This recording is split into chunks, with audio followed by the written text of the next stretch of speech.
जय श्री राम दोस्तों, एक बार फिर से स्वागत है आप सभी का आपके अपने चैनल राष्ट्रनीति न्यूज पर। हमारे साथ बातचीत करने के लिए मौजूद है डॉक्टर राहुल शुक्ला जी। जय श्री राम सर। जय श्री राम। आपका समय मिला उसके लिए बहुत बहुत धन्यवाद सर। ये जो चल रहा है इस समय इस्लाम को लेकर तो सभी जगह चर्चाएं हो रही, जो सबसे ज़्यादा कुठाराघात देश पे कर रहा है, हमारे धर्म पे कर रहे हैं, ईसाईयत, जिसको लेकर आपने कई बार चर्चा करी, जो कैमरे पे नहीं हुई। मैं चाहूँगा कि वो ऑडियंस तक पहुँचे, आपका जो ज्ञान है, जो आपने विश्लेषण किया है, और वो ये क्रिश्चियनिटी किससे प्रभावित होकर ये कर रही है, उस पर आप देखिए, हमारी आपकी पहली चर्चाओं में स्पष्ट हो चुका है कि यहूदियत, ईसाईयत और इस्लाम जी, ये तीनों शुक्राचार्य जी के द्वारा प्रतिपादित धर्म हैं जी। शुक्राचार्य जी को हमारे पुराणों में अति ईर्ष्यालु, अति क्रोधी जी, अति मायावी, ये सब शब्द कहे गए हैं। बिल्कुल। तो उससे स्पष्ट हो जाता है कि कोई ऐसी नीति तो उन्होंने बनाई होगी जिससे वो असुरों को अपने नियंत्रण में रख सकें। हाँ, गाइडेंस देते होंगे उसके लिए कुछ। जरूर, क्योंकि वो असुरों के गुरु हैं और वो गुरु व्यर्थ है जो अपने चेलों को या शिष्यों को अपने नियंत्रण में न रख पाए। जी। यद्यपि असुर भी इतने उपद्रवी हैं कि उनके पूर्ण नियंत्रण में आते नहीं। उसकी घटना मैं एक बार आपके पिछले वीडियो में बोल चुका हूँ कि जब उन्होंने कच्छ को मारा चौथी बार जी, तो मारने के बाद उसे जला दिया और जला के उसकी राख शराब में मिला के स्वयं शुक्राचार्य जी को ही पिला दी। जी, बताया कि था ये 3 बार जीवित कर चुके हैं, ये चौथी बार कैसे इसे जीवित करेंगे। अब तो ये खुद ही पी के बैठ गए। लेकिन बून इन डिस्गाइज जिसे कहते हैं, उसमें यह हुआ कि जब देवयानी फिर से रोने लगी कि भाई कहाँ चले गए, और उन्होंने ध्यान लगाया तो बोले, अरे ये तो मेरे ही शरीर में मिल गया। वो जो शराब मैंने पी है वो सारी की सारी जो मैं है वो रम गई मेरी शरीर में, और अगर मैं इसे अपने शरीर से निकाल के जीवित करूंगा तो मैं मर जाऊंगा। तो उसी में उसे विद्या मिल गई जिस मृत संजीवनी को प्राप्त करने वो आया था, और शुक्राचार्य उसे दे नहीं रहे थे, वो प्राप्त कर ली उसने। तो इसका अर्थ है कि असुर शुक्राचार्य जी के नियंत्रण में नहीं हैं, परंतु उनकी नीतियां जो हैं। जी। देखिए, यहाँ पे हम शुक्र नीति का भी उल्लेख करेंगे। जी। शुक्र नीति में बहुत नैतिक तत्व हैं, उसमें वर्चुअसनेस है, मॉरलिटी है, इन सब के ऊपर काफ़ी विवेचनाएं हैं। जी। परंतु विशेषता ये है कि जो आध्यात्मिक नीतियां उनकी हैं उनका कोई उल्लेख शुक्र नीति में नहीं मिलता। तो शुक्राचार्य जी ने कौन सी आध्यात्मिक नीतियां बनाई विशिष्टकर कलयुग के लिए, जिससे कि उनके द्वारा प्रतिपादित धर्मों का विकास हो। उस विकास के लिए आत्मा कैसे हार्वेस्ट हो, उसका क्या सिस्टम, उसको हार्वेस्ट करने वाला जो है वो संत कहलाए, क्योंकि वो हमारा सेवक है। जी। वो बात अलग है कि औरंगजेब ने इतने अत्याचार किए, उसने अपने सगे भाई को मरवा दिया, उसने अपनी बेटी के साथ अत्याचार किया, उसने अपने पिता को बंद कर दिया, लेकिन सब उसने किया क्यों? इस्लाम की खिदमत में किया। उसने दारा शिकोह की हत्या की तो इस्लाम की खिदमत में, अपने लिए नहीं। तो वो संत हो गया, वो संत हो गया। उसने मंदिर तोड़वाए, उसने मूर्तियां तोड़वाई, उसने काफिर औरतों का बलात्कार करवाया, तो इस्लाम की खिदमत में करवाए। तो जो ये खिदमत करता है वो संत होता है। तो संत की परंपरा या संत की परिभाषा शुक्राचार्य जी ने ऐसी बना के रख दी कलयुग में कि जो जितना बड़ा अत्याचार करेगा मेरे धर्म को फैलाने के लिए जी, वो उतना बड़ा साधु, उतना बड़ा संत। अब आप इसकी कोई उत्तर दे सकते हैं सर? ये तो इसके हिसाब से तो महिषासुर भी संत हैं जी, रक्तबीज भी संत हैं। अब तो ये विचार डाले जा रहे हैं लोगों में। हाँ, और यही परंपराएं हैं जो संतों की हैं। हमारे जो साधु संत हैं वो अलग हैं। वो तो तपस्या करते हैं, तपस्या करके वरदान देते हैं, अपनी ऊर्जा खर्च करते हैं अपने शिष्यों पर, तब उनका कल्याण करते हैं, समाज का कल्याण करते हैं। वहाँ उल्टा है, वो शिष्यों की ऊर्जा का हरण करते हैं, अपना कल्याण करते हैं, जो अत्याचार करते हैं वो शुक्राचार्य जी की खिदमत में करते हैं और उस खिदमत को वो संतई से जोड़ते हैं। जी। इसी वजह से आप देखिए तो यूरोप की हिस्ट्री उठा लीजिए, जो 8वें पोप हुए हैं उनके टाइम में बहुत कस के रिबेल हुआ और उसमें उन्होंने आज्ञा दे दी राजा को कि तुम जो है वो जितने रिबेल्स हैं इनको मार डालो। तो राजा ने कहा कि साहब इस रिबेल्स में बहुत से ईसाई भी हैं, वो भी मारे जाएंगे विद्रोहियों में। जी। तो बोले उससे कोई फर्क नहीं पड़ता, लेट द गॉड डिसाइड कि इनका क्या होगा। इन्होंने विद्रोह किया है शक्ति और सत्ता के खिलाफ, इनको मारो। परिणामतः 22,000 ईसाई मार दिए गए पोप की आज्ञा से। पोप बहुत बड़े संत हो गए क्योंकि उन्होंने खिदमत कर दी गॉड की और गॉड पे ही छोड़ दिया कि अब तुम निर्णय करो। इससे बढ़िया असुर संस्कृति और क्या हो सकती है। बिल्कुल सर। तो जब आप इस प्रकार से देखिए, हम लोग सनातन हैं जी। सनातन होने की वजह से हमारे पास एक इतना बड़ा ज्ञान का ज़ख़ीरा है कि अगर उस ज़ख़ीरे को हम प्रयोग करें तो हम अब्राहमिक धर्मों की बड़ी अच्छी विवेचना कर सकते हैं, क्योंकि हमारे पास तुलना करने के लिए बहुत उदाहरण हैं। उनके पास तो उदाहरण ही नहीं। उदाहरण लेंगे तो उनकी नीति ही नहीं चल पाएगी। उदाहरण तो वहां तो अकल का दखल ही मना है। जी, आपने कहा बताया है। इस वजह से तो वो नीति चलेगी नहीं। जी। तो जो आध्यात्मिक नीतियां हैं असुरों की, उनका संक्षिप्त उल्लेख कहीं शिव पुराण में है, कहीं अर्जुन पंडित की टीकाओं में है, कहीं विशाल भट्ट की टीकाओं में है। इस प्रकार हमें मिलते हैं, छोटे छोटे उल्लेख मिलते हैं। लेकिन जब इनकी एक वृहद एनालिसिस हम करते हैं जी आध्यात्मिक रूप से, तब समझ में आता है कि शुक्राचार्य जी ने सारे दरवाजे बंद करके स्वयं के विकास का जो एक रास्ता खोला है, वो कितना कपटी, कितना छल और प्रपंच से परिपूर्ण, लेकिन कितना वेल थॉट आउट, बहुत जिसमें अच्छी तरीके से सोचा गया है और सोच करके रास्ते बंद किए गए। प्लान इतना वेल प्लान्ड, इतना थॉरली थॉट आउट, शायद कोई प्रोग्राम आपको नहीं मिल सकता है जितना अब्राहमिक फेथ्स का है। यहूदियों का आप उसको बीज मान सकते हैं, क्रिश्चियनिटी को आप उसका पेड़ मान सकते हैं, लेकिन उसके फल जो हैं वो इस्लाम में फलीभूत किए। और मज़ा ये है कि वो जो फल हैं उनमें जो बीज हैं वही बीज अंत में रहेंगे और वो पेड़ भी मिट जाएगा जिसने वो फल दिया है, और वो जड़ें भी खत्म हो जाएंगी, वो बीज भी खत्म हो जाएंगे जिनसे उत्पन्न हुआ। इसीलिए कयामत से पहले जो आखिरी लड़ाई होगी जी, वो ज्यूज या यहूदियों, ईसाइयों, इस्लाम के बीच होगी। ईसाई तब तक इस्लाम कबूल कर चुके होंगे, ईसा मसीह स्वयं मुसलमान हो चुके होंगे और वो आखिरी नमाज पढ़ा रहे होंगे, और यहूदियों से लड़ेंगे, यहूदी ख़त्म हो जाएंगे। और यहूदियों से लड़ने के लिए जो आत्माओं की, हार्वेस्टेड सोल्स की सेनाएं जाएंगी, उनके सेनापति ईसा मसीह होंगे जो स्वयं यहूदी थे। ये है शुक्राचार्य जी की परिभाषा, उनके मत की, उनके विस्तार की, उनके विकास की।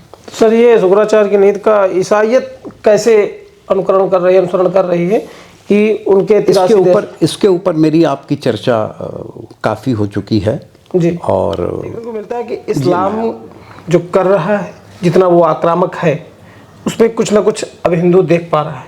पर उसका एक और पहलू है जिस पे आपने कई बार ऐसे वार्ता करी, कैमरे पर नहीं आपने बताया, ईसाइयत वह कितना आक्रामक है।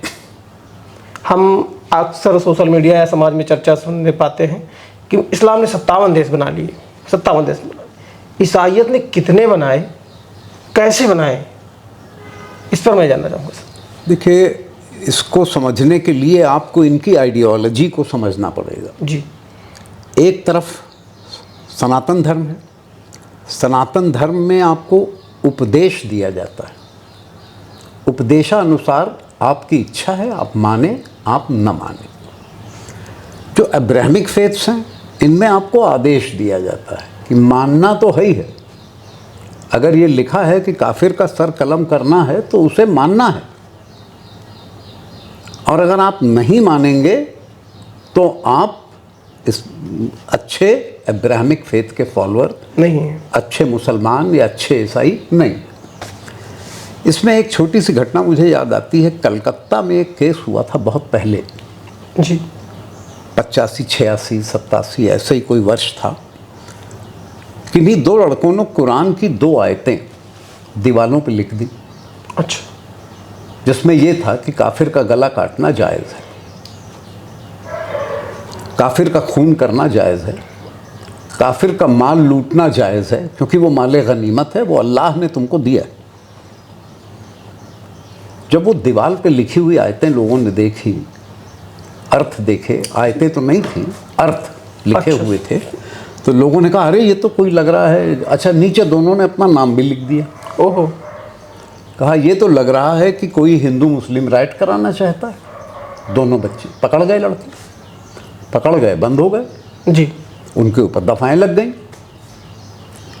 जब केस आया तो केस में आर्गुमेंट हुआ, स्वाभाविक है। जब आर्गुमेंट हुआ तो जज के सामने ये बातें पहुंची कि तुमने लिखा कैसे कि हिंदू का गला काट दो।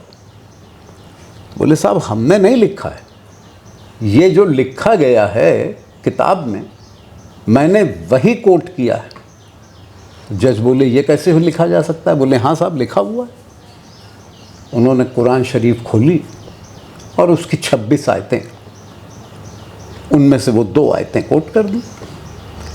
यही 26 आयतें जिनको लेके वसीम रिजवी जी गए थे सुप्रीम कोर्ट, और वहाँ से उनको डांट पड़ी, उन पे 50,000 रुपये हर्जाना हुआ, तब वो जितेंद्र त्यागी बन गए। जी। बोले साहब इनको कोई नहीं बदल सकता, तो हम तो अपने को बदल सकते हैं। तो हम जितेंद्र त्यागी हो गए, हम हट गए यहाँ से, हम ये फॉलो नहीं कर पाएंगे। अब स्वाभाविक था कि हाई कोर्ट का जज इंटरेस्टेड हो गया, तो उसने कहा ठीक है भाई, फिर हो सकता है इन लड़कों ने गलत व्याख्या की हो, मजाक बनाया हो। जी। किसी भी धर्म का मजाक बनाना बड़ा सरल है, 1-2 शब्द बदल दीजिए, अर्थ बदल जाएगा। जी। उन्होंने मौलवियों को बुलवा लिया, कोई मौलवी नहीं आया। नोटिस पे नोटिस कि भाई रिक्वेस्ट पे रिक्वेस्ट अखबारों तक में छपा। कोर्ट कोई नहीं। हाँ, कि हाई कोर्ट ये अपील करता है कि आप कोर्ट में आइए और कुरान की 25-26 आयतें हैं, इनको एक्सप्लेन करिए। जज चाहता है ये। न तो कोई मुसलमान वकील गया बोलने, कई मुसलमान वकील थे वहाँ, कोई नहीं गया। तब जज साहब से आखिर में कोई एक समझदार वकील साहब थे, वो भी मुस्लिम थे, उन्होंने कहा सर देखिए ये सच है, ये लिखा हुआ है, और ये जो मीनिंग इन बच्चों ने लिखा है ये बिल्कुल सही मीनिंग है, और ये भी ट्रांसलेटेड मीनिंग है, और क़दाइल उलूमा की जो किताब है उसका ट्रांसलेटेड मीनिंग है। लेकिन क्योंकि इस चीज़ से नफ़रत फैलती है, इसलिए इनकी जो दफ़ाएं इन पे लगी हैं उसमें इनको कन्विक्ट किया गया है। और अब निर्णय आपका है कि आप इन्हें छोड़ें या आप इन्हें सज़ा दें। ये एक मुस्लिम वकील ने वहाँ पे कहा। स्वाभाविक था कि हाई कोर्ट के पास कुछ कहने को नहीं था, वो दोनों छोड़ दिए गए। तो अब आदेश और उपदेश का अंतर है कि कृष्ण तो गीता बोल लेते हैं, और गीता बोलने के बाद भी अर्जुन से यही कहते हैं तुम्हें अगर ठीक लगे तो मानो। इतना बड़ा ज्ञान सृष्टि का जो 45 मिनट में श्री कृष्ण ने अर्जुन को प्रदान कर दिया, और यहाँ कमांड हैं जिनको आप नहीं फॉलो करोगे तो you are not a good follower.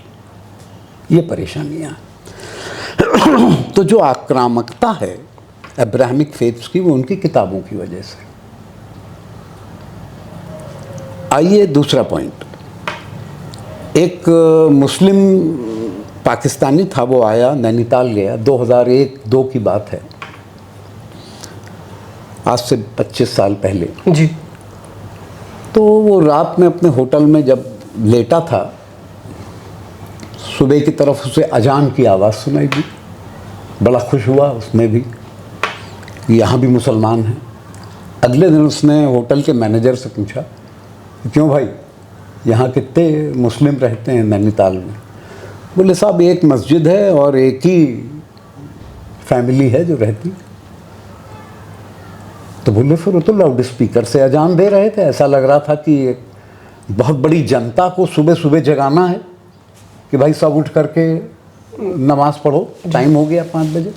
बोले नहीं साहब कोई नहीं है, बस एक फैमिली है, 12-13 लोग हैं उसमें, लेकिन क्योंकि सरकार ने, हुकूमत ने परमिशन दे रखी है कि लाउड स्पीकर आप इस्तेमाल कर सकते हैं, तो इन लोगों ने 4 लाउड स्पीकर लगा लिए हैं मस्जिद पे, और चारों दिशाओं में अजान जाती है।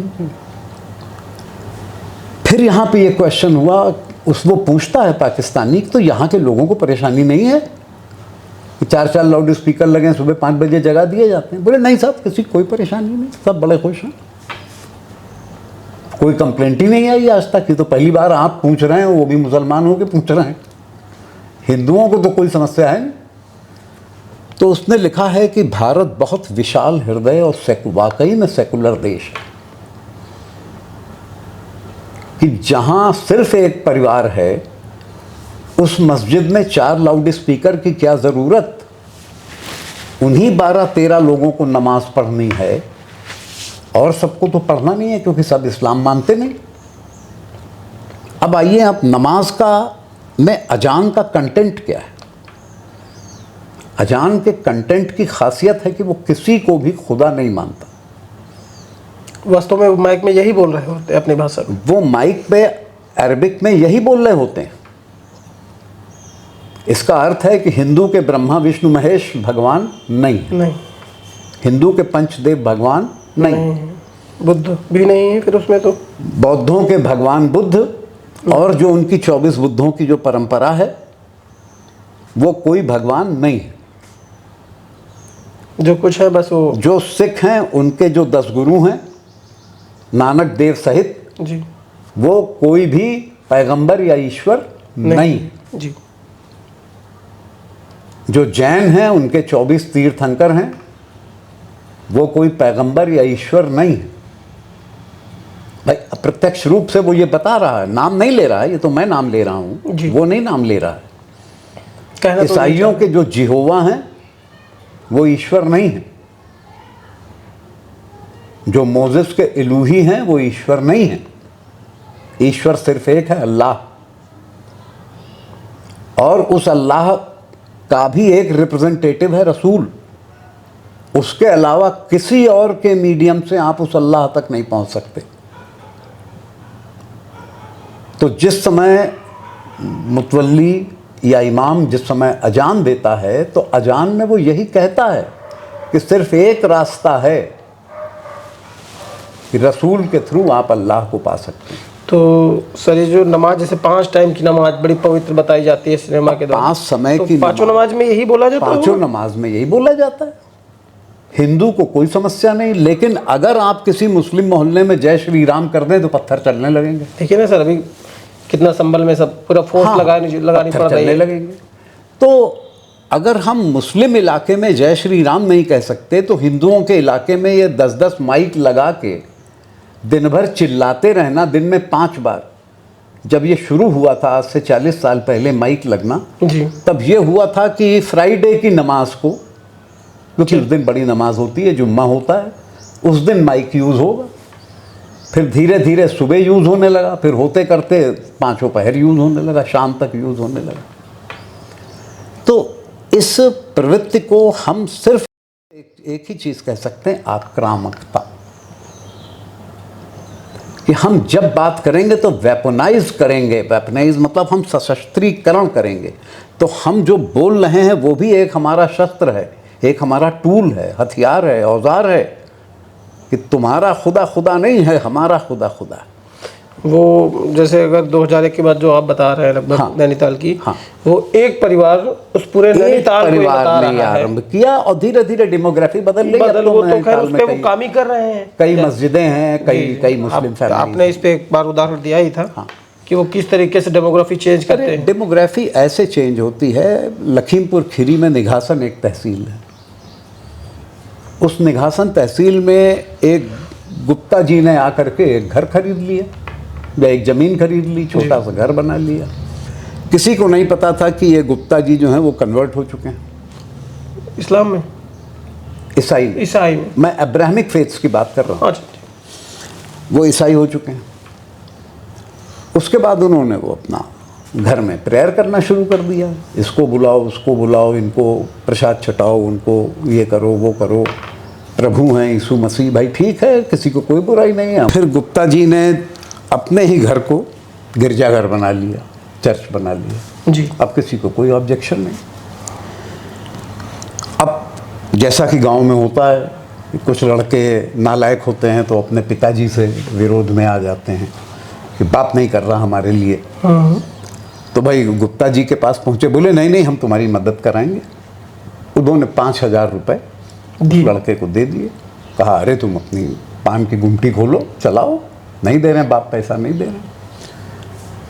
उसके बाद यही कहानी होने लगी कि अगर किसी को कुछ पैसे की 1,000, 2,000, 3,000 की ज़रूरत है तो गुप्ता जी से मिलो। गुप्ता जी अपना दुकान चालू कर दी ऐसा, उनका खर्चा उठाने लगे। ज़्यादा नहीं, मतलब ये ना समझ लीजिएगा कि 1,00,000 2 लाख दे बैठे। हर खर्चा जो है वो 5,000 के नीचे है। बहुत सस्ते में काम हो रहा है। किसी ने नहीं जानने की कोशिश की कि इनके पास पैसा कहाँ से आता है, ये खुद क्या करते हैं, ये तो दिन भर घर में बैठे रहते हैं। किसी ने जानने की नहीं कोशिश की। उसके बाद जो लड़का पान की दुकान चलाता था वो शराब भी पीता था और होते करते उसकी डेथ हो गई 2 साल में। दुकान बंद हो गई, उनको कोई मतलब नहीं। एक क्रॉस टांगे घूमता था, लेकिन फिर वो क्रॉस भी नहीं सबके सामने पहनता था। जब डेथ हुई और उसकी डेड बॉडी जलाई जाने की, अर्थी उठने की बात हुई, तब ये लोग आ गए, गुप्ता जी एंड कंपनी, और भी जो 8, 10, 15 हो गए थे गांव में।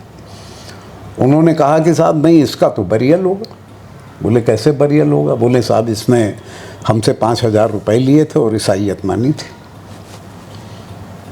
और ये भी कहा था कि यीशु मसीह हमें पैसा देगा तो हम 5,000 जो है वो चर्च को डोनेट करेंगे।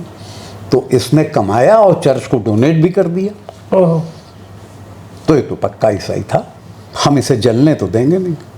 अब पुलिस आ गई। बाप कहे कि ये इसका क्रिमेशन होगा, दाह संस्कार, अंतिम संस्कार होगा जी। वो कहे नहीं साहब, अंतिम संस्कार तो गाड़ा जाएगा। ये 2010 की घटना है, बहुत पुरानी नहीं है। अब पुलिस वाले क्या करें? वो चर्च में बैप्टिज्म का सर्टिफिकेट लिए खड़े हुए कि ये देखिए सर्टिफिकेट है, ये इसके दस्तखत हैं। इस पर मुसलमानों ने कहा कि अगर कहीं दफनाने की जगह नहीं तो हम अपने कब्रिस्तान में देते हैं। देखिए यहाँ पे दोनों ब्राह्मण एक हो गए, क्योंकि लक्ष्य तो एक ही है। लक्ष्य तो एक ही है, कन्वर्ट करना। और हर साल ये ध्यान रखिएगा, हिंदुस्तान में हर दिन 10,000 हिंदू कन्वर्ट हो रहा है। ये स्टैटिस्टिक्स है जो पता नहीं चलता। ये उन्होंने टारगेट सेट कर रखे हैं। हाँ। मिनिमम देखिए टारगेट इसलिए है उनका क्योंकि उनके पास पैसा बाहर से आ रहा है। भाई वो क्या करते हैं, किसी को ठेला बनवा दिया, किसी को अंडे की दुकान रखवा दी, वो आमलेट बना के बेचने लगा। किसी को मूंगफली का जहुआ रखवा दिया, वो उस पर बैठने लगा। किसी को फल की दुकान लगवा दी। हर चीज़ 5-10 हज़ार के अंदर हो जाती है। और इतने में एक गरीब आदमी जो है, जो हिंदुज़म जानता नहीं है, उसको सीधे सीधे मदद मिल रही है 10,000 रुपये की। उसके पास कन्वर्जन के लिए बहुत प्रलोभन। अच्छा, फिर ईसाइयों की विशेषता ये कि वो निस्वार्थ कोई सेवा नहीं करते, उनकी सेवा में स्वार्थ है। क्योंकि सेवा का ही अर्थ है निस्वार्थ की गई सेवा। हाँ, जबकि सेवा का अर्थ ही निस्वार्थ है। तो इसमें तो एक छोटी सी घटना और बता दूं, शायद आप लोगों ने नाम सुना होगा, सच्चिदानंद स्टोर। जी। स्टॉर्क करके एक मिशनरी अमेरिका से आए थे इंडिया। उनका काम था कि हम लोगों को ईसाई बनाएंगे। हिमाचल के प्रदेश में वो रहे जा कर के, और करीब 2-3 हज़ार लोगों को उन्होंने ईसा मसीह का संदेश सुना के ईसाई बना ली, और पैसे से मदद भी करते थे। उसके बाद प्लेग आए। उस प्लेग में जो हाहाकार मचा, जिस तरह की डेथ्स होना शुरू हुई, सब लोग परेशान, घरों से न निकलें, दरवाजे बंद किए बैठे। ऐसे में एक हिंदू साधु जो थे, उनका मैं नाम भूल रहा हूँ जी, याद आ जाएगा तो बता दूंगा, वो अपने 5-6 शिष्यों के साथ आए, और उन्होंने जो ट्रेडिशनल पारंपरिक उपचार हुआ करता था इस तरह की समस्याओं का, जी, उस पारंपरिक उपचार से प्लेग से त्रसित लोगों को की सेवा करना शुरू कर दी। इत्तेफाक से बहुत से लोग ठीक होने लगे, और वो जो पुरानी औषधियाँ थी, लोग जानते थे कि कहाँ क्या मिलता है। अब तो वो औषधियाँ भी लुप्त हैं और उनकी जानकारी भी लुप्त है।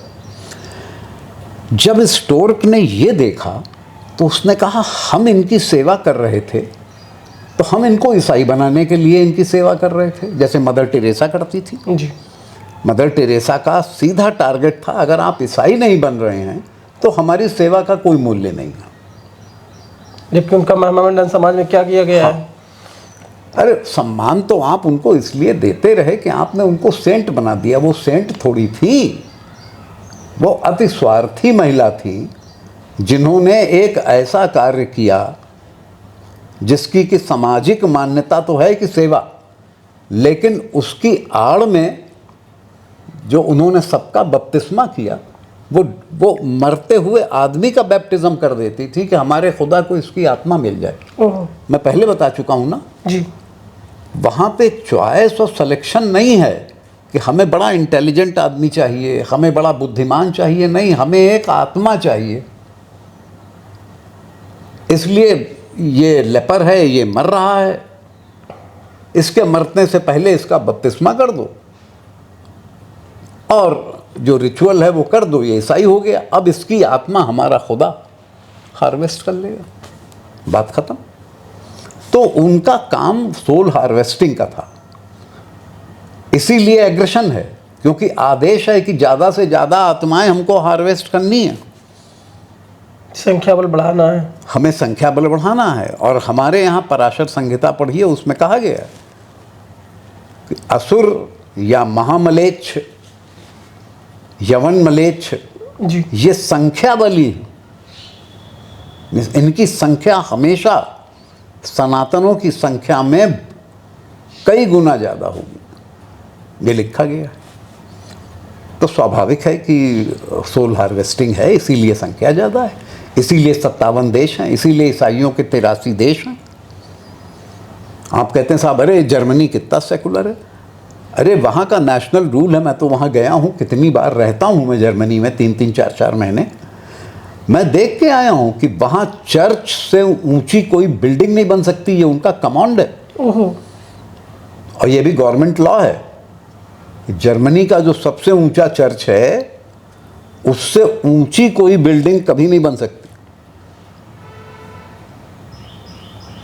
तो इन देशों को आप सेकुलर कहते हैं, ऊपर से मुलम्मा चढ़ा हुआ है सेकुलर का। असली सेकुलर तो हम हैं, जो खुद को मिटाए जा रहे हैं, जो कि खुद को ख़त्म किए दे रहे हैं धीरे धीरे। सेल्फ डिस्ट्रक्टिव सेकुलर, जो अपने आप ही अपने को समाप्त करने पे लगा हुआ है।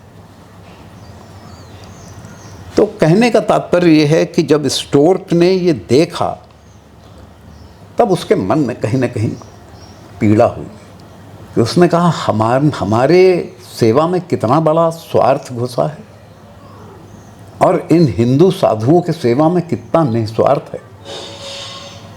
ये हमारे ही ईसाई लोगों की सेवा कर रहे हैं, जिनको मैंने ईसाई में कन्वर्ट किया है, लेकिन ये इनको हिंदू में रिकन्वर्ट नहीं कर रहे हैं। नहीं तो ये इस सेवा के माध्यम से कन्वर्ट कर सकते हैं। तो मज़ा ये रहा कि जिस आदमी स्टोर्क ने 3000 ईसाई बना दिए, वो स्टोर्क स्वयं ही हिंदू हो गया ओह, और उसने अपना नाम रखा सच्चिदानंद। उसने कहा धर्म है तो यही है, बाकी पंथ है। क्योंकि पंथ होता क्या है? पंथ is brain child of an individual. Isa Masih हुए, उन्होंने जो कहा उनका ब्रेन चाइल्ड हो गया क्रिश्चियनिटी। बिल्कुल। मोजेस हुए, उन्होंने जो कहा उनका ब्रेन चाइल्ड हो गया जूडाइज्म। मोहम्मद साहब हुए, उन्होंने जो कहा जो बोला वो ब्रेन चाइल्ड हो गया। हमारे यहाँ हिंदुज़म किसी न राम का ब्रेन चाइल्ड है न कृष्ण का ब्रेन चाइल्ड है। उनसे पहले भी था, उनके बाद भी है। उनके पहले भी था और उनके बाद भी है। तो अगर सनातन कोई है तो वो सिर्फ ईश्वर है, अर्थात वो पहले भी था, सृष्टि से पहले भी था और सृष्टि के बाद भी जो रहेगा। चाहे जितने बड़े काल चक्र में धरती समाप्त हो जाए, सृष्टि समाप्त हो जाए, लेकिन उसके बाद सर्वाइवल सिर्फ उसी का होगा जो ईश्वर है। इसीलिए धर्म सनातन कहलाता है, जो ईश्वर के द्वारा बनाया है। इसमें जो हमारे मूर्ख नेता, मैं गांधी जी को चरखासुर कहता हूँ। चरखासुर? हाँ, क्योंकि उनके पास कोई नॉलेज नहीं थी। वो अपने को शोकेस बड़ा बढ़िया करते थे, अपना डेमोन्स्ट्रेशन बहुत बढ़िया देते थे, जैसा कि आजकल राहुल गांधी करने का प्रयास कर रहे हैं। हाँ, तो आपको अचानक अब हर जगह ड्रामा। इंग्लैंड जा रहे हैं तो 5 बकरियां लिए जा रहे हैं। पूछो भाई क्यों? ऐसा बकरी का दूध पीते हैं। एक धोती पहने हुए आप उन्हें साधु संत कह रहे हैं, लेकिन वो उनका एक मुलम्मा है। एक बार तो चर्चिल ने सेंटेंस कहा था कि गांधी की गरीबी हमारी अमीरी से महंगी है, ओह, क्योंकि हमको इतना इनके लिए करना। अब इनकी 5 बकरियों का भी तो इंतजाम कर रहा है, इंग्लैंड तक जा रही हैं। बिल्कुल बिल्कुल। तो गरीब आदमी एक धोती पहने हुए 5 बकरियों को इंग्लैंड की सैर करा रहा है। 5 बकरियों को लंदन घुमा रहा है। वाह गरीबी, चर्चिल ने तो बहुत अच्छा है? कही पर। तो इनकी जो गरीबी है वो हमारी अमीरी से ज़्यादा महंगी है। तो गांधी जी उनको ब्रिटिश गवर्नमेंट देती थी 100 रुपया महीना, और वो उनके विरोध में यहाँ पे आंदोलन कर रहे थे, ऐसा हमको नहीं, समझाया जाता है। उनके विरोध में, अंग्रेजों के विरोध में कोई हिंसात्मक आंदोलन न हो, गांधी जी इसका इंतजाम कर रहे थे। गांधी जी ये इंतजाम नहीं कर रहे थे कि भारत आज़ाद हो जाए। आजाद हो जाए। हाँ, दोबारा ये तो सर आपने बहुत भगत सिंह और सुभाष चंद्र बोस दोबारा पैदा न हो, ये काम गांधी जी कर रहे थे और बहुत कायदे से कर रहे थे। इसीलिए संत शिरोमणि, भाई देश जो है हमारा लाखों साल पुराना, हमारी संस्कृति सनातन है। कहीं सुना है कि बाप जो है वो बाप में पैदा हुआ और बच्चा पहले पैदा हो गया? ये तो सर दुर्भाग्य है, अभी तक ढूंढना पड़ता है लोगों को। हाँ, कि बच्चा तो हो गया राष्ट्र, उनसे बड़ी बड़ी महानुभूतियां हाँ, हुई हैं, और 2 अक्टूबर को पैदा हो गया उसका बाप। वो महात्मा गांधी राष्ट्रपिता हो गए। कभी हिंदू ने ये आर्गू किया ही नहीं, क्योंकि हम लोग लाइट माइंडेड हैं, लाइट थिंकिंग में रहते हैं, खुश रहने की कोशिश करते हैं, हंसी मजाक कर लेते हैं। अगर इन चीज़ों को हमने गंभीरता से कभी भी ले लिया होता तो राष्ट्रपिता कहीं होता नहीं है। और अगर गांधी जी कहीं के राष्ट्रपिता थे तो वो पाकिस्तान के राष्ट्रपिता थे, कि हिंदुस्तान को 2 टुकड़े में उन्होंने बटा दिया। तो कहने का तात्पर्य है, जब स्टोर्क ऐसा सेंसिटिव, संवेदनशील व्यक्ति कन्वर्ट हो सकता है, तो हिंदू धर्म में अवश्य कुछ ऐसा है जो अगर गहन रूप से समझा जाए तो वही इसे धर्म बनाता है। जो हमारा धर्म है उसके जो मूल्य हैं वो मानवता पे आधारित हैं। यत्र नार्यस्य पूजते तत्र रमन्ते देवता, हमने ये मान लिया। यहाँ तो वसुधैव कुटुंबकम, जी, हमने पूरे वसुधा को एक कुटुंब मान लिया। इसीलिए हमारे यहाँ कन्वर्ट का फार्मूला नहीं है, हमारे यहाँ, क्योंकि हमारे तो सभी हैं, तो हम कन्वर्ट किसको करेंगे? हम किसको कन्वर्ट करेंगे? लेकिन जब हम ये मान के चलते हैं कि हिंदू मुसलमान के साथ रह सकता है, हमारी ये मान्यता है, हम रह सकते हैं, जी, तब मुसलमान क्या ये मान के चल सकता है कि हम हिंदू के साथ रह सकते हैं? इस पे कोई विवेचना ही नहीं। इस पे कोई विवेचना नहीं है। लेकिन अगर है तो सीधे सीधे जिन्ना की विवेचना है कि मुसलमान हिंदू के साथ नहीं रह सकता, हम हुकूमती कौम हैं, हम नहीं चाहते कि हमने जिनके ऊपर हुकूमत की है वो हमारे ऊपर हुकूमत करें, हम नहीं रह सकते। तो हम तो मित्र बोध में लगे हुए हैं कि ये हमारे मित्र हैं, आज तक कहते हैं। वो शत्रु बोध में लगे हुए हैं कि ये हमारे शत्रु हैं, और इनको आज नहीं तो कल और कल नहीं तो परसों और नहीं तो 100 साल बाद खत्म करना है। हाँ, उनका एक लक्ष्य, उनका एक लक्ष्य है। नहीं तो ऐसे ही pope John Paul II Hindustan आए, अटल बिहारी वाजपेयी जी के टाइम में आए थे, जी, और उन्होंने आकर के इंडिया में सीधे सीधे घोषणा की कि पहली सहस्त्राब्दी में हमने पूरा यूरोप ले लिया, दूसरी सहस्त्राब्दी में हमने अमेरिका और ये सब ले लिया, और अब एशिया में हिंदुस्तान की बारी है। ये वो बाकायदा बोल गया। ये बाकायदा बोल गए, हमें the more population you have the more soul I will have to harvest. आप 1,40,000 आप 1,40 करोड़ हैं, हमें 1,40 करोड़ आत्माएं हार्वेस्ट करने को मिलेंगी। खैर वो उस पे लगे हुए और हैं, गाँव में पहुंचे। उसको सेकुलर स्टेटमेंट माना गया, उस पे तालियां बजी। कहीं आप कल्पना करेंगे ऐसी? हाँ, कोई हमारे धर्म को खत्म करने की बात कर रहा है। कोई हमारे ही धर्म को, हमारी ही संस्कृति को, हमारी ही जड़ को मिटाने की बात कर रहा है, और हमें शत्रुबोध नहीं है, हम इसे इंटरफेथ डायलॉग मान रहे हैं। तो आज स्टालिन अगर कह रहे हैं, तमिलनाडु के मुख्यमंत्री या उनका बेटा कह रहे हैं, तो क्या बुरा कह रहे हैं? नहीं तो वो संवैधानिक पद पे बैठ के कह रहे हैं। भाई ये बातें जनरल लोग तो करते हैं, लेकिन वो तो संवैधानिक पद पे बैठ के कह रहे हैं हमें हिंदू धर्म खत्म करना है। तो बात तो है ना सर कि पाव पाया, आज उनके लोग देखिए मुख्यमंत्री बन रहे हैं। हाँ, मुख्यमंत्री बन रहे हैं। नहीं, क्यों? क्योंकि आधा हिंदू अभी भी अवेयर नहीं है। आप मुसलमान को खुश करने के लिए मछली खाते हुए अपने आप को पितृपक्ष में, नाम नहीं लूंगा नेताजी का, सब जानते हैं, हाँ, जी। तेजस्वी यादव हैं, कहने को भी नहीं, आपने तस्वीर टीवी पे डाली कि ये देखिए मैं मछली खा रहा हूं, वो पितृपक्ष चल रहा है। आपने एक कम्युनिटी को खुश किया, लेकिन आप एक चीज और भी जानते हैं कि हिंदू हमसे तब भी नहीं अलग होगा। अगर आपको हिंदू वोट चाहिए है तो हिंदू को खुश करने के लिए भी तो कुछ कहो कि हाँ भाई ये पितृपक्ष है, हमने तर्पण किया।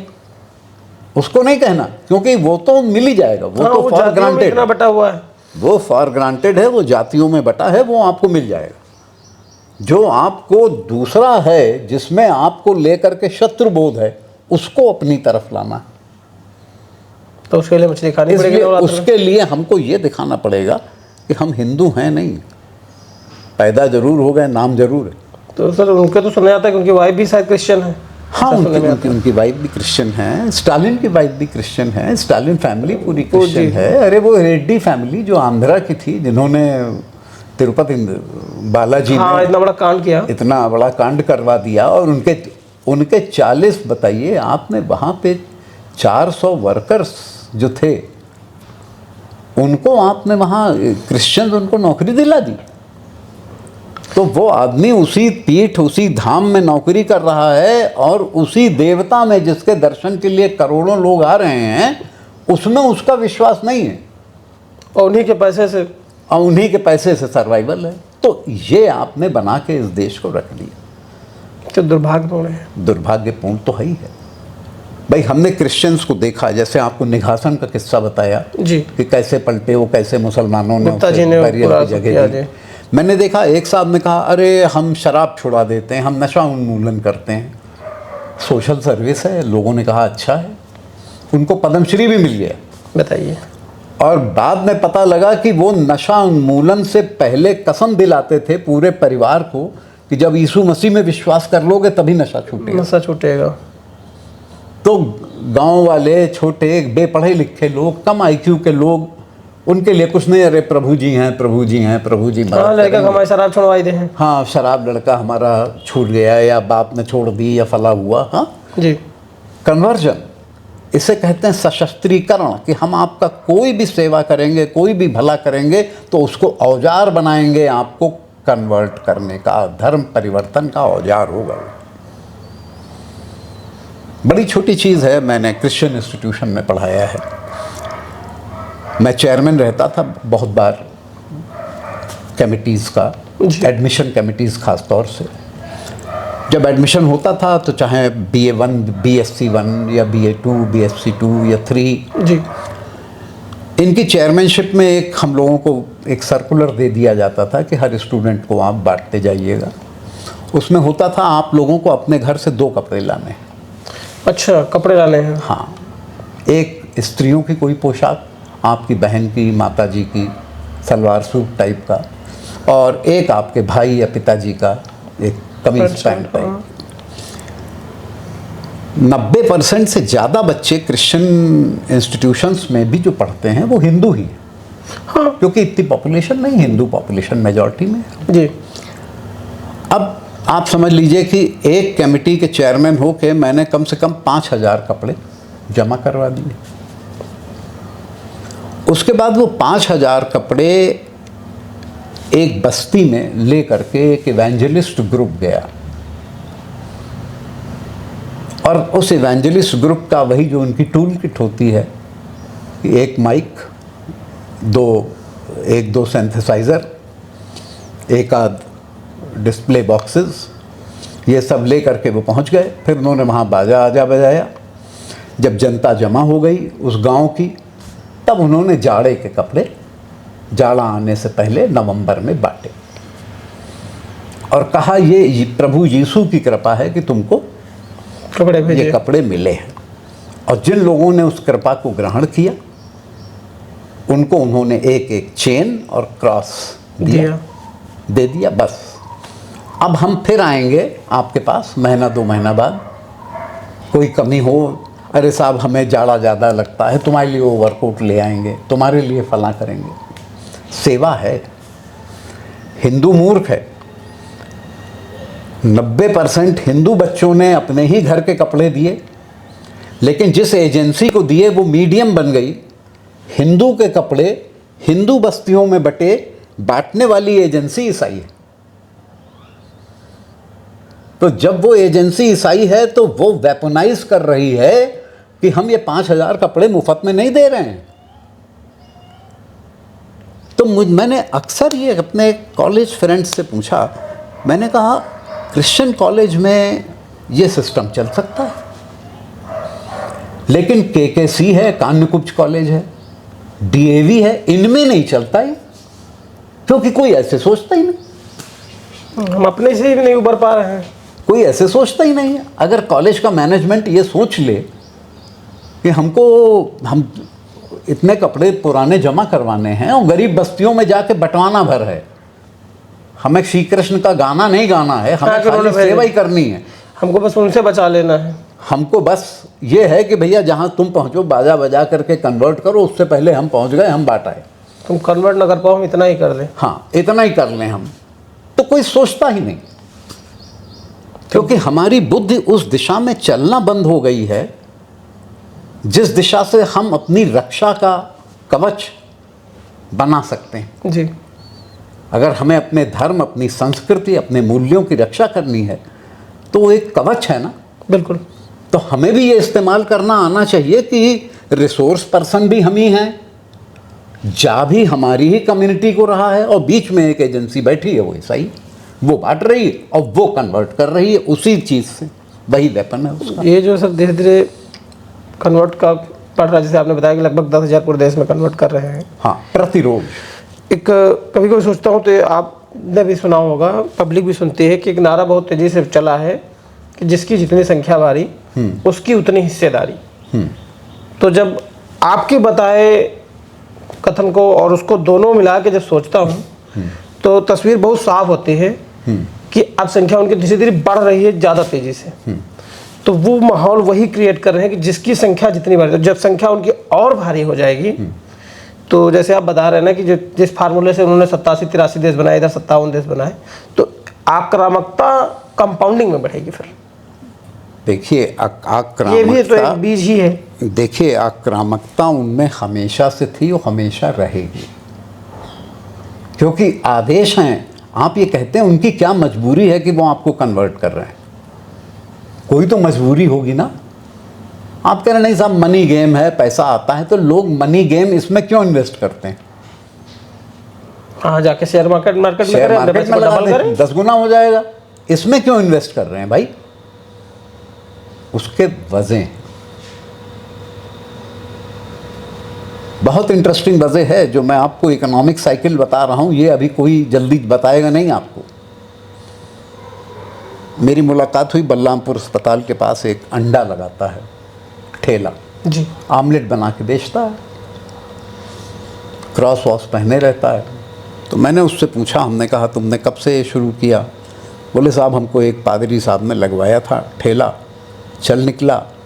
तो बोले अब उन्होंने उस ज़माने में हमको 3,000 रुपये दिए थे और ठेला दिया था, उतने से ही काम हो गया हमारा। मैंने कहा बहुत अच्छा, तुम्हें कृपा मिल गई। बोले साहब यीशु मसीह की कृपा है। बोले उसके बाद उन्होंने हमसे कहा कि जो तुम कमाते हो इसका 10% तुम यीशु मसीह के नाम पे दोगे। तो वो लोग महीने में आते हैं, हम लोग ईमानदारी से उन्हें जो कमाते हैं उसका 10% दे देते हैं। तो ऐसे ही आमलेट बना रहा था, तो हमने उससे पूछा, हमने कहा जितना उन्होंने लगाया था 3,000 रुपया, उतना क्या तुम उन्हें दे चुके हो 10% के हिसाब से हर महीने?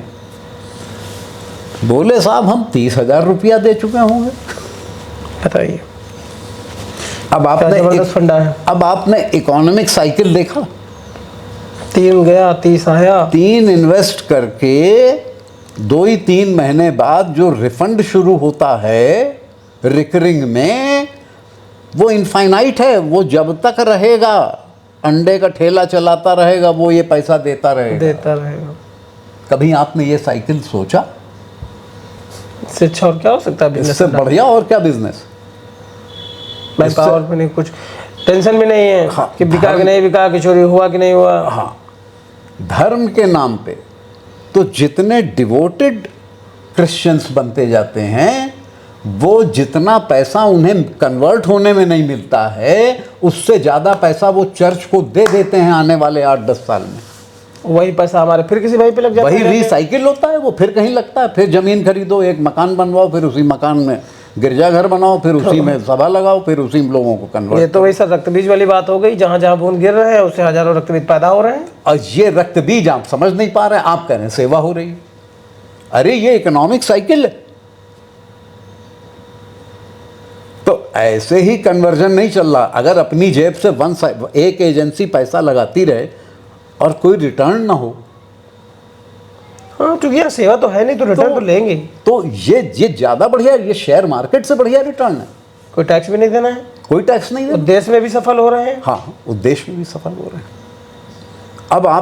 अब आप क्रिश्चियनिटी और उसके कन्वर्जन के एंगल को समझिए जी। कि जिस समय कोरोना में फ्री अनाज बंटना शुरू हुआ जी, छत्तीसगढ़ में बहुत सी ऐसी एजेंसीज थी जिन्होंने कहाँ से बटे, चर्च में रखवा दो, गिरजाघर के कंपाउंड में रखवा दो। हाँ, भेज दिया है ईसा मसीह ने। हाँ, हो गया, गिरजाघर के कंपाउंड में रख गया।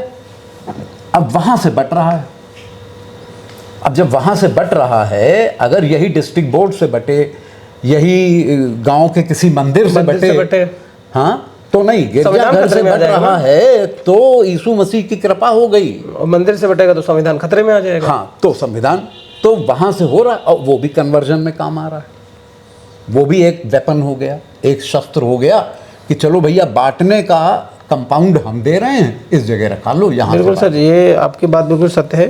क्योंकि उसी के कुछ समय बाद ही सेंट्रल गवर्नमेंट ने अपना राशन, अपना रैपर बनाया उन्होंने, जिसमें भारत सरकार का पूरा नाम, प्रधानमंत्री जी का फोटो आया, उसमें राशन डाल के देना स्टार्ट किया। हाँ, शायद शिकायत गई होगी कहीं ना कहीं से। शुरुआत से यही हुआ। नहीं, अब आप जैसे मैं उस पर भी बड़ा सर बवाल हुआ। जैसे मैं पूर्वी भारत गया हूँ, मैंने नॉर्थ ईस्ट देखा है जी। तो सन 47 तक भैया तुम्हें ताज्जुब होगा, जब तक भारत आज़ाद हुआ क्रिश्चियनिटी नहीं थी वहाँ पे ज़्यादा, थोड़ी बहुत थी लेकिन ज़्यादा नहीं थी। फिर जब 47 में आज़ाद हो गया तो कई टीमें बनी जो जा कर के इंटीरियर्स का इंस्पेक्शन करती थी कि यहाँ क्या ज़रूरत है, पानी की समस्या है, ज़्यादातर नॉर्मली यही होता था कि पानी की समस्या होती थी, खाने की समस्या है, दवाओं की समस्या है, अस्पताल बनने हैं, स्कूल बनने हैं, कहाँ क्या होना है। तो जो इंस्पेक्शन टीम नॉर्थ ईस्ट गई, मेघालय, नागालैंड, इन सब में जगहों एरिया में, तो स्वाभाविक था यहाँ की लैंग्वेजेस इनको नहीं आती थी, तो किन लोगों से बात करें। तो इन लोगों ने इंटरप्रेटर्स कहे हायर करेंगे हम, तो ट्राइबल्स के इंटरप्रेटर आ गए कि ठीक है, अगर आप किसी कबीली जाति से बात कर रहे हैं, आप मीज़ो से कर रहे हैं, नागा से कर रहे हैं, तो वो आपकी उससे उस भाषा में बात करके आपको बता देगा अंग्रेज़ी में। अब जो टीम भेजी गई वो इंटरप्रेटर लेकर के गांव-गांव गई जी। हर गांव में इंटरप्रेटर से जब पूछा गया ये गांव वाले क्या चाहते हैं, तो कहते हैं स्कूल चाहते हैं कि नहीं, अस्पताल चाहते हैं कि नहीं, हाँ जन सेवा केंद्र चाहते हैं कि नहीं। तो कहते नहीं साहब, गांव वाले बड़े खुश हैं, कहते हैं हमारा जो ओरिजिनल कल्चर है ट्राइब्स का वो वैसा बना रहे, हमें इन सब चीज़ों की ज़रूरत नहीं है, हमें एक चर्च की ज़रूरत है। चर्च की ज़रूरत है? हाँ, यहाँ पर एक चर्च बन जाए तो फ़ायदा होगा हम लोगों को, हमारे पास कोई चर्च नहीं है। तो टीम ने समझा कि ये गांव ऑलरेडी क्रिश्चियन है लेकिन चर्च नहीं है, तो चर्च बन जाएगा। ऐसे ही वो हर चौथे पांचवें गांव में डिमांड मिलने लगी उनको। परिणामतः 450 चर्च नागालैंड में भारत सरकार के पैसे से बने, और तब तक वहाँ ईसाई ही नहीं थे। तो ये फीडबैक जब ये चर्च, जो इंटरप्रेटर थे वो खुद ही पादरी थे। ओहो, वो सब खुद ही पादरी थे। तो एक नया स्कैम खोल दिया आपने भारत सरकार का। अरे स्कैम छोड़िए, कितना मूर्ख बना करके अल तकिया जो इस्लाम में कहलाता है, वही चीज़ क्रिश्चियनिटी में भी है। इंजॉन जो है, इंजॉइन मतलब आप ईश्वर के नाम पे झूठ बोलें, सब ठीक है। फिर मैं ये ओल्ड टेस्टामेंट का टर्म बोल रहा हूँ। तो जो इंटरप्रेटर थे द्विभाषीय, वो स्वयं ही पादरी थे, इसलिए वो गांव-गांव में चर्च बनवाते घूम रहे थे कि जब चर्च बन जाएगा तो फिर धीरे धीरे गांव को तो हम कन्वर्ट कर ही लेंगे। आज का रिजल्ट है कि वो पूरा क्रिश्चियन लैंड हो चुका है। हाँ, अभी गए तो थे हमारे शंकराचार्य, उनको उतरने नहीं दिया, उनको वापस कर दिया एयरपोर्ट से। मुक्तेश्वरानंद बैठे रह गए, उनको वहाँ आने नहीं दिया एयरपोर्ट से वापस। और बनवाने वाली भारत सरकार। और वही भारत सरकार आज राम मंदिर बनता है तो कहते हैं संविधान को बर्बाद कर रहे हैं, आप सरकार का पैसा लगा रहे हैं। अब समझ गए आप? अब आपने कितना बड़ा छलावा इस देश की जनता क्रिश्चियनिटी की इकोनॉमी समझ ली कि आदमी 3000 लेके कन्वर्ट होता है और 30,000 देता है। अब आपने इनका वेपनाइजेशन समझ लिया। ये तरीके हैं जिस तरीके से ये धर्म फैल रहे हैं। और हिंदू महात्मा गांधी का गाना गा रहा है, ईश्वर अल्लाह तेरे नाम। हाँ, ये वाला गाल दे दिए, बगला गाल देंगे। हाँ, ये गाल तपांचा मार लिया भैया, उसमें मार लो, अब उसमें मार लो। तो अब नए भारत में ये चीज़ें आनी हैं और परिवर्तन आना है। तो ऑडियंस के लिए भी बताना चाहूँगा कि यही राजधानी लखनऊ में मोहनलालगंज पड़ता है, रायबरेली जी हाईवे पे। वहाँ पर एक ऐसी संस्था चलती है डॉन बॉस्को नाम से, जैसे आपने बताया कि सेवा, हाँ सेवा करेंगे। तो नशा मुक्ति वाला जैसे आपने बताया, तो वहाँ पर भी नशा मुक्ति का चलता है। और चलता है कि रिपेयरिंग का काम सिखाते हैं, इलेक्ट्रॉनिक्स निःशुल्क सिखाते हैं। हाँ। और वो संस्था बीते कुछ वर्षों से काम कर रही है, मैं लगातार उस पर वॉच कर रहा हूँ। आज की डेट में उन्होंने कम से कम मतलब एक छोटा सा नगर बसा दिया है कन्वर्ट करके। और राजधानी लखनऊ में मतलब ये गवर्नमेंट भी लग 7-8 साल हो गई हैं, इसी नाक के नीचे चल रहा है, कोई नहीं देख रहा है। पिछली बार वहाँ से भाजपा के सांसद थे, इस बार भाजपा के विधायक हैं। पर चूंकि वो इस बार हार गया सांसद वहाँ से बीजेपी का, क्योंकि वो तो कन्वर्ट हो रहा है ना। हाँ, तो जब आस्था उनकी जाएगी, तो जैसे इधर मौलवी का आता है आदेश की किसको देना है, और तो उधर पादरियों का भी आता होगा, पादरियों का भी आता होगा। तो बहुत तेजी के साथ चल रहा है। और जैसा कि आपने इनको बेनकाब किया, और उसमें सबसे अद्भुत बात है कि ऑडियंस भी समझेगी, देखेगी और सोचेगी कितना बड़ा विश्वासघात उसके साथ किया गया, कि जो आपने ये बताई 400 450 गाँवों में बनवा दी गई चर्चें। हाँ, तो अद्भुत था ये आपका। लगातार आपका मार्गदर्शन हम लेते रहेंगे अपने लिए और अपनी ऑडियंस के लिए।